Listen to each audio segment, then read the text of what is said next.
Hi everyone, welcome to good reviews channel. நாம இன்னைக்கு middle class என்கிற காமெடி கலந்த ஃபேமிலி டிராமா மூவியோட ரிவ்யூ தான் பார்க்க போறோம். இந்த படத்தோட கதை என்னன்னா, முனிஷ்காந்தும் விஜயலட்சுமியும் கணவன் மனைவியா இருக்காங்க. இவங்களுக்கு ஒரு பொண்ணும் பையனும் இருக்காங்க. இவங்க ஒரு மிடில் கிளாஸ் குடும்பத்தை சேர்ந்தவங்களா இருக்காங்க. அதாவது வாங்குற சம்பளத்தை மீறி நிறைய பணம் தேவைப்படுது. முனிஷ்காந்த் ஒரு வாட்டர் பியூரிஃபையர் கம்பெனில 15,000 ரூபாய் சம்பளத்துக்கு வேலை பார்த்துட்டு இருக்காரு. விஜயலட்சுமி வீட்டுல இருந்து தையல் தைக்கிறது, வீட்டுக்கு தேவையான பொருளை மார்க்கெட்டிங் பண்ணி விற்கிறது, அது மட்டும் இல்லாம எம்எல்எம் கம்பெனிக்கு ஆளை சேர்த்து விடுறது, இப்படி நிறைய வேலை பண்ணி அவங்களும் ஓரளவு சம்பாதிக்கிறாங்க. இப்படி 2 பேர் சம்பாதிக்கிறது, வீட்டு வாடகை, பசங்களுக்கு ஸ்கூல் ஃபீஸ் கட்டுறது, அப்புறம் அடிப்படை செலவுக்கு, இப்படி எல்லா பணமும் காலியாகிறது.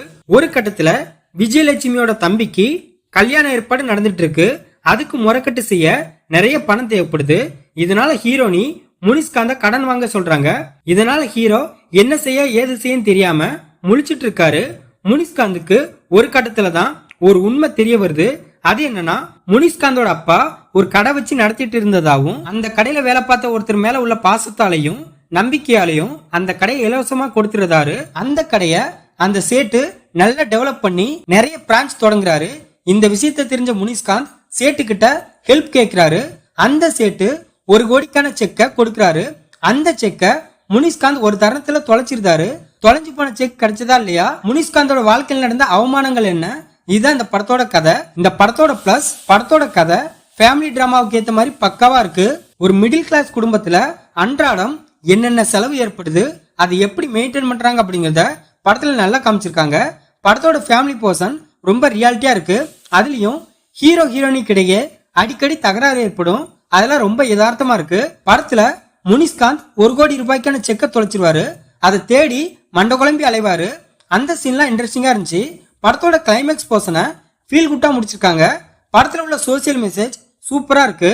படத்தோட ஹீரோ முனிஷ்காந்த் தன்னோட கதாபாத்திரத்தை அல்டிமேட்டா பண்ணிருக்காரு. ஒரு குடும்ப தலைவனா நிறைய கஷ்டப்படுவாரு. அந்த சீன்லாம் அவரோட ஆக்டிங் பிரமாதமா இருந்துச்சு. ஹீரோனி விஜயலட்சுமியும் ஃபர்ஸ்ட் கிளாஸா நடிச்சிருக்காங்க. அவங்களும் தன்னோட குடும்பத்துக்காக நிறைய மெனக்கிடுவாங்க. அது மட்டும் இல்லாம சில நேரம் முனிஷ்காந்த் மேல கோவப்படுவாங்க. அதுலலாம் அவங்களோட ஆக்டிங் செமையா இருந்துச்சு. இதை தவிர படத்துல நடிச்ச எல்லாருமே தங்களோட கதாபாத்திரத்தை சரியா பண்ணிருக்காங்க. படத்தோட நிறைய காமெடி வாய் விட்டு சிரிக்கிற அளவுக்கு சூப்பரா இருக்கு. படத்துல உள்ள சில எமோஷனல் சீன்ஸ் நம்மள நல்லா கனெக்ட் பண்ணுது. இந்த படத்தோட மைனஸ், படத்தோட செகண்ட் ஹாஃப்ல உள்ள சில சீன்ஸ் கொஞ்சம் ஸ்லோவப்புறமா இருக்கு. அதே மாதிரி படத்துல உள்ள சில சீனை மறுபடி பார்த்தமா இருக்கு. ராதாரவி 1 கோடி ரூபாய்க்கான செக்கை கண்டுபிடிக்க ட்ரை பண்ணுவாரு. அந்த சீன் படத்துல கொஞ்சம் லேகிங்கா இருக்கு. படத்துல காளி வெங்கட்டோட கேரக்டர் ரொம்ப டம்மியா இருக்கு. இந்த படத்தை கிஷோர் டைரக்ட் பண்ணிருக்காரு. இந்த படத்துல முனிஷ்காந்த், விஜயலட்சுமி, காளி வெங்கட், ராதாரவி இன்னும் பலர் இந்த படத்தை நடிச்சிருக்காங்க. மொத்தத்துல இந்த படத்தை பார்க்கலாமான்னு கேட்டா ஒரு டீசென்டான காமெடி கலந்த ஃபேமிலி டிராமா மூவி பார்க்க நினைக்கிறவங்க இந்த படத்தை பார்க்கலாம்.